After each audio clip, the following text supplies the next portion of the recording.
Grace doesn't erase obedience. It empowers it, grace.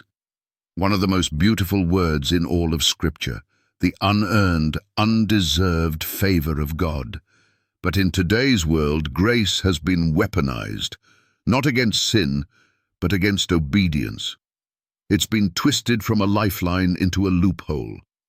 People preach, we're under grace, not under the law, as if grace is God's permission slip to sin freely and ignore his commandments.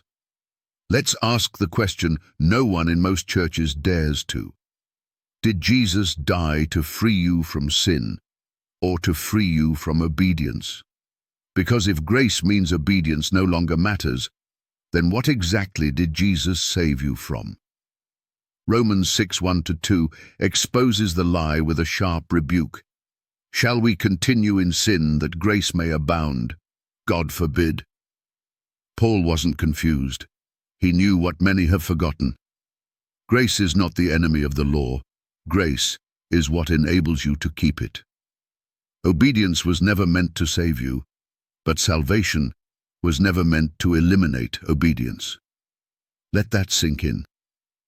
Noah found grace in God's eyes, and he built an ark. Abraham was justified by faith and obeyed God's call. Moses was chosen by grace and received the 10 Commandments. So why, in this final generation, do we claim grace yet dismiss the very law it was meant to empower? Jesus didn't come to erase obedience. He said in John 14:15, "If you love me, keep my commandments." He didn't say, "If you love me, feel spiritual," or "If you love me, ignore the law because I nailed it to the cross." No, he tied love directly to action, commandment-keeping action. And that commandment-keeping isn't legalism, it's loyalty. The modern church has made grace cheap. They've turned it into a pass for rebellion. But true grace is priceless because it comes with a purpose, to restore, not to excuse.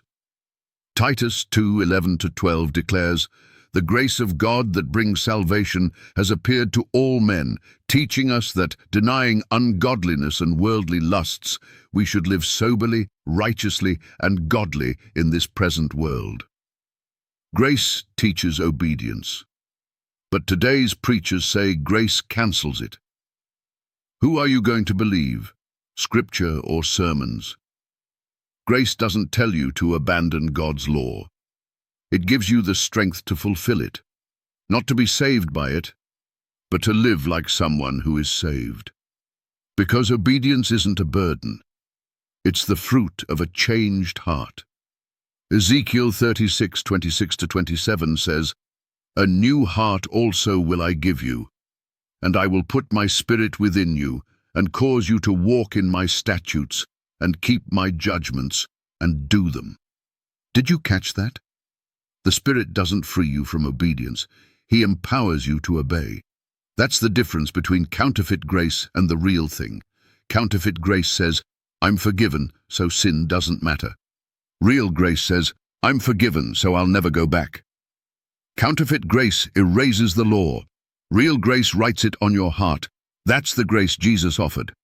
A grace that transforms, a grace that convicts, a grace that empowers obedience, not erases it. So, Pastor, will you preach that grace with boldness?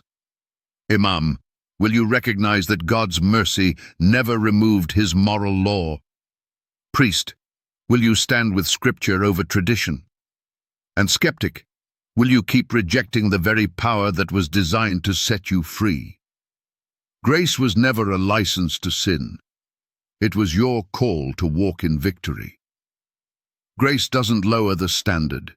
It lifts you up to meet it. And the same Christ who forgave your sin on the cross now calls you to follow him in obedience. Not to earn salvation, but because you've received it. And that is the power of real grace.